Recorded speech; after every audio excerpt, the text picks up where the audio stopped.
Hey everyone, I hope you're well. Have you ever wondered how each legend's ability works in the lore? For example, Bloodhound's tactical or Mirage's ultimate. Well, back in March this year, I made a video where I talked about the lore behind every ability in Apex Legends.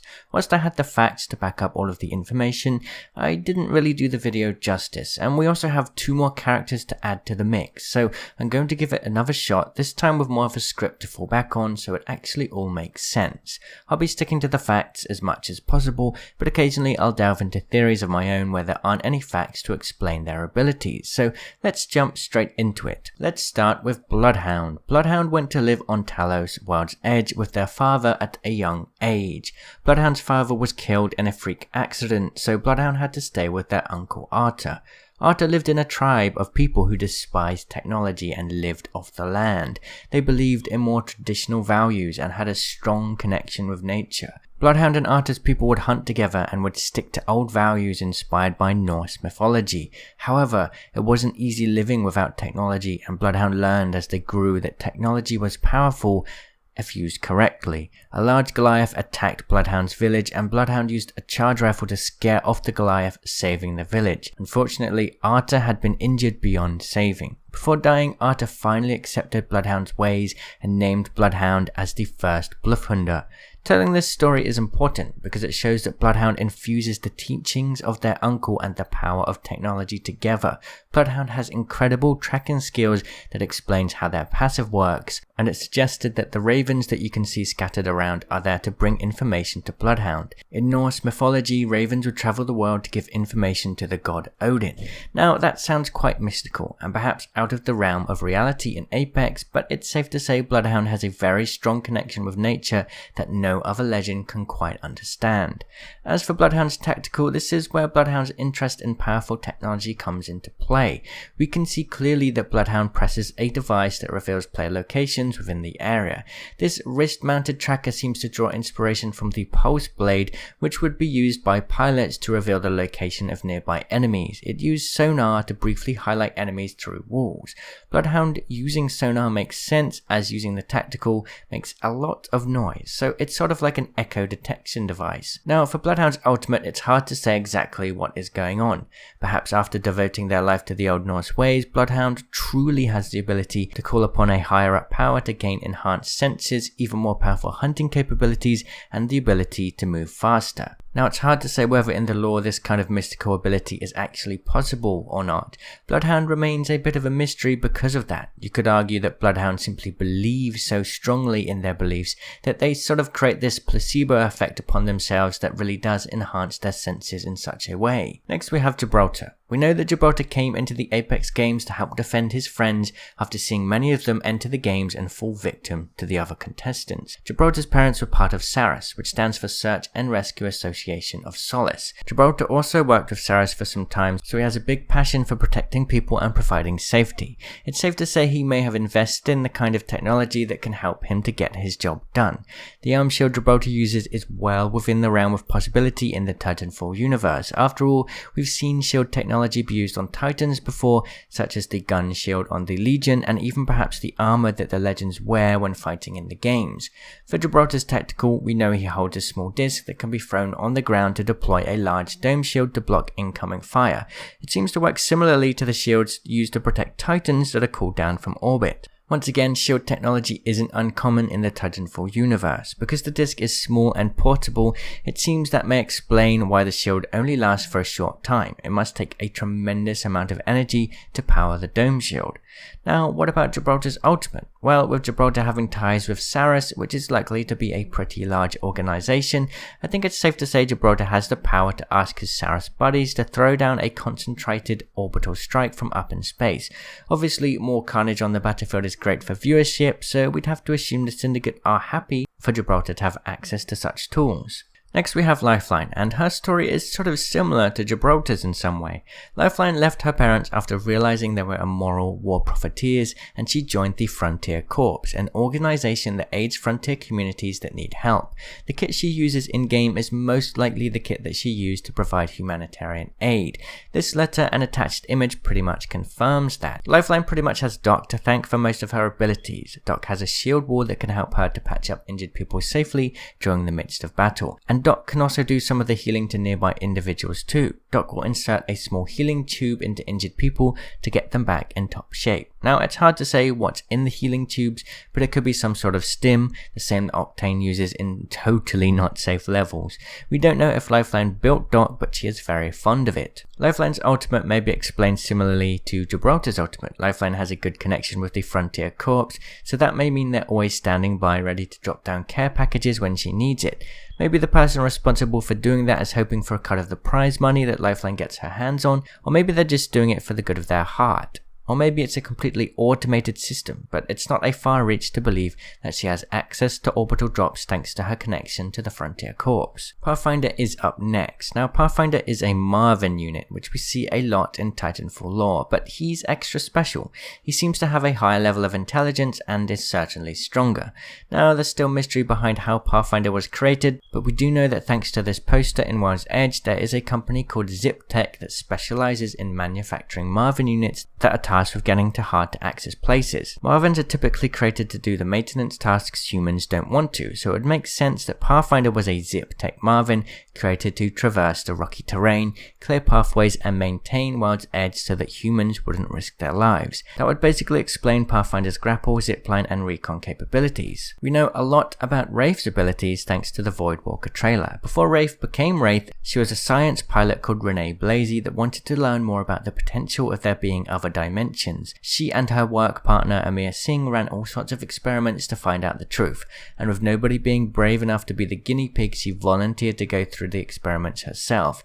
The project was called Project Wraith, which is where her name comes from. Once the project went underway, it seems that Amir Singh sort of lost it a little bit, and Wraith definitely went through a lot of trauma. They had to draw power from the entire island to run these experiments, and I guess in a way, the project was successful. After the experiments, Wraith is now able to slip in and out of the void, an area that comprises of the space between dimensions. This explains Wraith's tactical. The crazy thing is that because there are so many dimensions out there, Wraiths from other dimensions can actually communicate with her. So when Wraith's passive kicks in, it's actually because a Wraith traveling through the void can see every possible outcome and calls to our dimension's Wraith to watch out. Now, the ultimate is a little bit more confusing. The Wraith in our dimension doesn't actually belong here. She traded places with another Wraith who we'll call Ghost Wraith or Voidwalker, and she had some kind of device that allowed her to travel between those dimensions. This wrist-mounted device would take time to power up, but once it was ready, it had enough power to literally rip a hole in space that would then lead into the void, and then a portal to other dimensions could be created here too. Voidwalker came to our current Wraith's dimension and gave our Wraith the portal device, and they traded dimensions. Next up we have Bangalore. Bangalore's main goal in the Apex games is to save enough to travel back to the frontier. Now that's a very, very long flight, which means she's going to need to find a pilot that's going to want to dedicate decades of their life to traveling through the frontier. I'd argue that Bangalore may be one of the wealthier legends because she has such a clear goal in mind and likely has stashed away her earnings, unlike others. Mirage, for example. Either way, I think that it can explain why she may have the connections with people capable of sending in artillery strikes for her. The other option is that she still has connections with ex-IMC soldiers that have the capability of firing down airstrikes.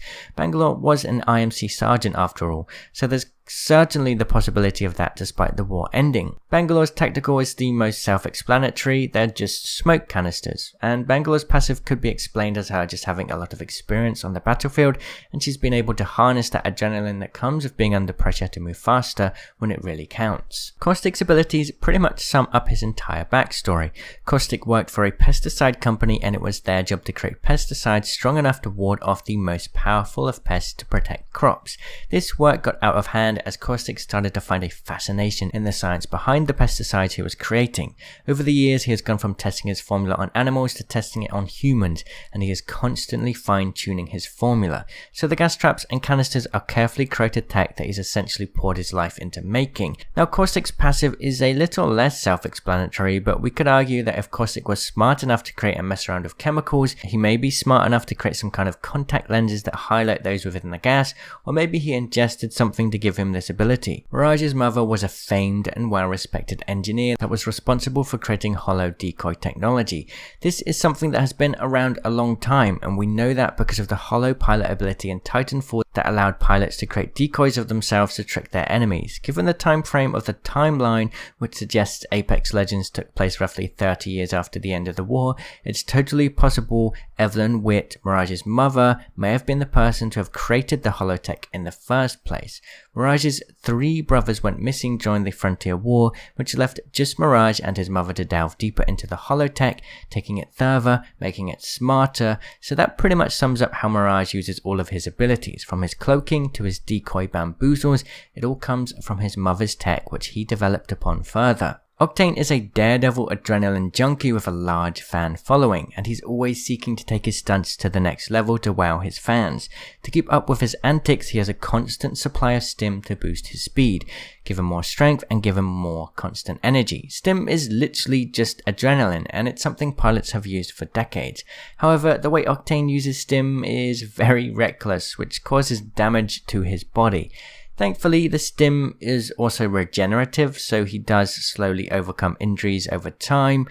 And Octane also has a dialysis machine specifically built into his body that removes the toxic byproduct of the stim at a rate faster than his own kidneys could because, well, he takes more stim than is humanly possible. Octane's jump pad is likely something that he created or had created for him due to his love for blasting high into the sky. Before his jump pad, Octane used grenades, and well, that didn't go so well, as you can tell by his robotic legs. Wattson is a very talented electrical engineer that learned a lot about electricity from her father, who was the lead engineer for the Apex games. With Wattson being on the spectrum, she sometimes finds it overwhelming to deal with the chaoticness of the outside world, but that has allowed her to focus all of her attention on her true passion for electricity. She understands it better than anybody else, which explains her ability to create powerful electric fences and electrified pylons that work as trophy devices to block incoming ordnance. Wattson may look cute and innocent, but she really is a genius when it comes to electrical engineering, so it's safe to say her kit was built with a lot of passion all on her own. Before Crypto hacked himself into the Apex games, he worked for the Syndicate to create aerial camera drones that could catch the fast-paced action better than anybody else. He and his foster sister Mila were also super into technology and hacking. Crypto already had created his very own drone named Hack before he joined the games, and he could control it with a puzzle cube that only he knew how to open. The EMP was an ability that was already built into Hack too. We can assume that after Mila went missing, Crypto used his skills to repurpose his kit and added a neural link to himself that allowed Hack, the drone, to feed information directly to Crypto. Revenant was built by the Syndicate to be a killing machine. They wanted to create a monster that could come back again and again to do the dirty work for them. With Revenant being robotic, it was pretty easy to develop him to be able to move faster, whilst also being stealthy and climb walls higher, and that explains Revenant's passive. As for Revenant's tactical and ultimate, there is still mystery behind what they are and how they work, and I think we'll learn about that in the future. What we do know is that the ultimate does have a backstory, but it's tied into another unreleased character, so we do not know the story behind that yet. Revenant is also sort of like the real-life boogeyman. He wants to be scary and live into that fear, so there's more smoke and mirrors behind his abilities than actual spooky otherworldly abilities. Loba has an interesting explanation behind her abilities. She stole some sort of jump drive technology from a high-security Hammond robotics facility. With a jump drive, you can quickly move large distances through space, and it's usually something used for spaceships. The technology Loba stole was far smaller though, and it was designed for personal use on a much smaller scale. We can assume that Loba's ultimate may somehow tie into the jump drive technology too. Perhaps Jamie, Loba's assistant and good friend, may have helped her create it. As for Loba's passive, it's hard to say how she knows where good loot is. Maybe she just has a hunch, or maybe Jamie is always working in the background, hacking the games to get information that other legends don't have access to. Rampart is a weapons expert that has spent more hours with weapons than even Bangalore, so it's safe to say that she knows how to get the very most out of weapons, and that would explain her passive.